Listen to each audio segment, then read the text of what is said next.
balik lagi kita ke Araus edisi keempat ya, 4.0. Dan kali ini kita bakal diskusin tentang suatu tema yang nggak akan pernah lekang oleh waktu ya sebenarnya, yaitu tentang pengangguran. Gua rasa dari zaman Nabi Adam sampai entar juga akan ada pengangguran gitu kan ya. Dan ini selalu menjadi masalah di setiap negara, di setiap era, di setiap waktu, dan juga di setiap kota sebenarnya. Ini menarik banget gitu. Dan sore ini juga kita ngumpul sama beberapa teman-teman stakeholders yang berkaitan ya, karena Pentahelix. Nanti ada Mbak Elva. Mbak Elva ini anggota DPRD DKI Jakarta dari PSI.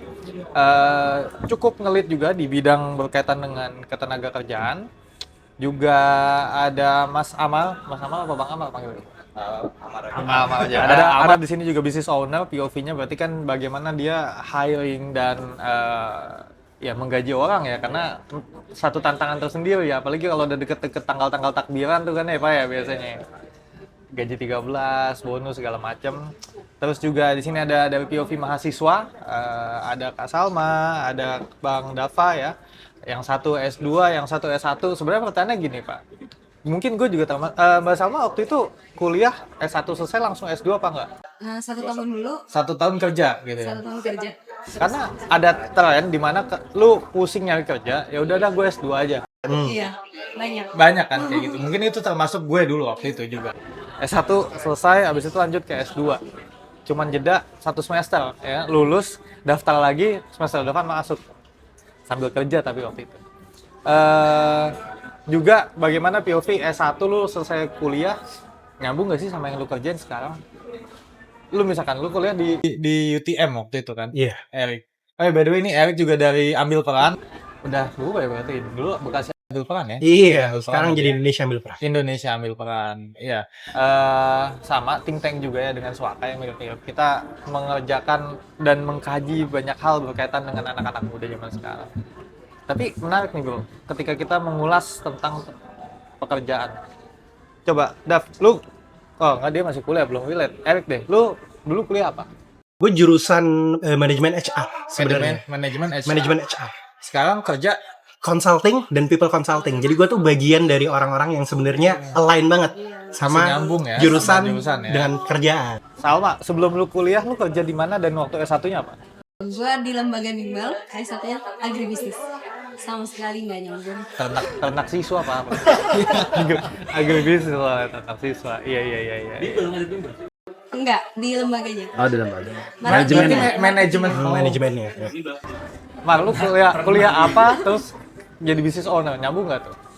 Sebenarnya kalau misalnya untuk bisnis sendiri kan orang banyak yang bilang ya sebenarnya nggak usah kuliah apa, tapi kalau gua kan kemarin emang udah kuliah di ISG kan ngambil manajemen, terus sekarang juga gua masih kuliah gitu ngambil ilmu komunikasi gitu ya.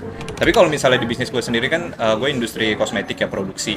Sebenarnya sih ya ada 1-2 hal yang nyambung, tapi nggak secara komprehensif tuh bisa langsung orang setelah kerja tuh terserap gitu ke industri. Yes. Bang Khalid, lu kerja apa? Dulu kuliahnya apaan? Gue dulu kuliah pendidikan bahasa Inggris. Hopeless job karena di pendidikan itu sangat tidak masuk akal ujungnya. Sekarang gue shifting kerjaan gue sekarang di Swasta sama sebagai intern di satu personal. Ya nyambung ya memang kerjaan gue funding, budgeting dan segala macam, jadi sangat jauh ya. Sangat jauh banget.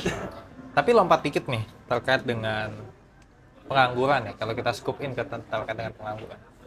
Data BPS itu pengangguran di Indonesia sebenarnya tinggal 5% kurang. 4 sekian persen lah, gue lupa exact number-nya. Means nggak gede-gede banget sebenarnya angkanya kan. Kalau lu lihat secara bulk misalkan dari total angkatan kerja, sisa tinggal 4,5%. Seems kayak, oh lu berarti sudah menyelesaikan 95% nih, tinggal sisa 5%-nya. Tapi, ada tapinya. Satu hal yang buat gue tertarik adalah ketika lu misalkan turun ke lapangan, lu ketemu dengan masyarakat, realitanya adalah banyak banget ibu-ibu nanyain, ada kerjaan gak bang buat anak saya? Atau anak mudanya sendiri, bang ada kerjaan gak bang buat gua? Atau tiba-tiba di DM gitu ya, bang, sorry nih bang, langsung aja gua butuh kerjaan nih apa segala macem. That's the reality.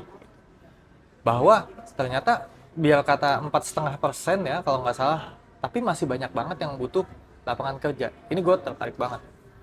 Dan dari segi usia, jangan-jangan yang baru-baru ini yang butuh lapangan kerja. Saya kalau kita bedah nih, gue pakai asumsi ya, ada sekitar 150 juta angkatan kerja. Kalau tinggal sisa 4,5%-nya kan berarti sekitar 7 jutaan lah ya.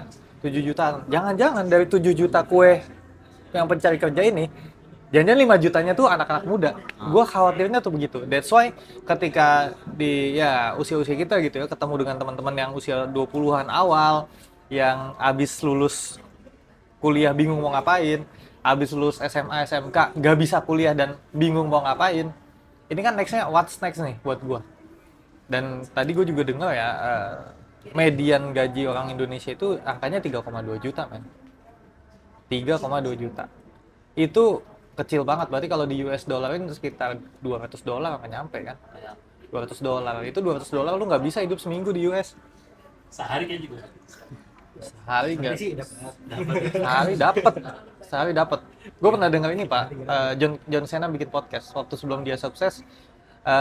Dia bilang, gue berusaha untuk ngebudgetin sehari $150. Gue langsung mikir, anjay gede banget. Dia bilang masih susah $150. Terus dia ceritain, oh $150 itu $50 aja lu udah keluar budget buat mortgage-nya kalau dibagi dalam satu hari gitu. Belum $100 kalau buat pengeluaran lain-lain. Jadi $150 di sana kecil banget dalam satu hari sebenarnya. Menarik ya, referensi dia John Cena. Pengen gua kutip Pak. John Cena. WKCB. Tapi balik lagi ke Indonesia dengan kondisi tadi ya, 4,5% ini jangan-jangan asumsinya anak mudanya itu yang banyak. Di sisi lain, gajinya masih 3,2 juta. Tapi di sisi lain lagi, ketika gue buka LinkedIn, ada persoalan di mana lapangan kerja tuh banyak banget sebenarnya. Nah, gue berpikir, gapnya ada di mana sih sebenarnya?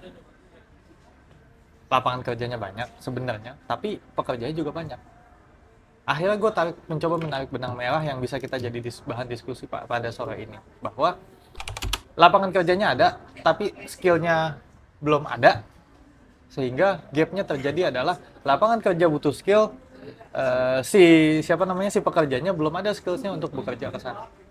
Dan ini sangat mengkhawatirkan. Kenapa? Ya seperti yang bapak-bapak pejabat yang suka biasa omongin, kita sedang masuk bonus demografi, masyarakat Indonesia akan banyak angkatan kerjanya. So what gitu kan?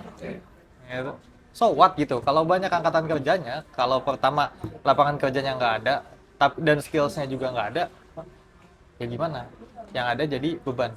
Nah, gue pengen masuk dulu deh POV-nya dari pengusaha mungkin langsung, karena lu melewati proses hiring dan mungkin nggak tahu ya apakah lu udah pernah mecat orang. Itu tuh gimana sih ceritanya nyari orang, mecat orang? Itu kan cycle-nya begitu Pak. Iya. Dan ya it happens gitu, namanya bisnis kan. Kayak gitu. Kalau orang udah terlalu toxic ya udah cut aja gitu kan. Mau nggak mau. Gimana Bro Amal?